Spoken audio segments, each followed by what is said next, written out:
নেই, কিন্তু যারা ধরুন মারা যায়নি, যারা ওই 14 ঘন্টা 15 ঘন্টা ওই চাপা পড়ে রয়েছে, আমার বুকের ওপর একটা বিম, আমার পায়ের ওপর একটা বিম, চারিদিকে অন্ধকার, আপনি নিঃশ্বাস নিতে পারছেন না, এই যে কষ্টটা, এর দায় ফিরহাদ হাকিম বাবু আপনি নেবেন না? মুখ্যমন্ত্রী, এক্স মুখ্যমন্ত্রী মমতা ব্যানার্জি আপনি নেবেন না? শুধু ওই ওএসডি নেবে? তা তো চলবে না।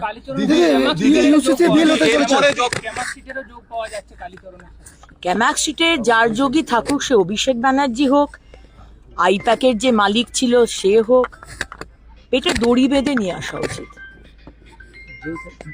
যারা 15 বছর ধরে বলেছে মোড়ে মোড়ে উন্নয়ন দাঁড়িয়ে, যারা বাংলার মানুষকে কথায় কথায় হুমকি দিয়েছে, ভয় দেখিয়েছে, পকেটে হাত দিয়ে গাড়ির বনেটে দাঁড়িয়ে বলেছে ডিজে বাজবে, ডিজে বাজা কাকে বলে এবার শুভেন্দু অধিকারীর সরকার দেখিয়ে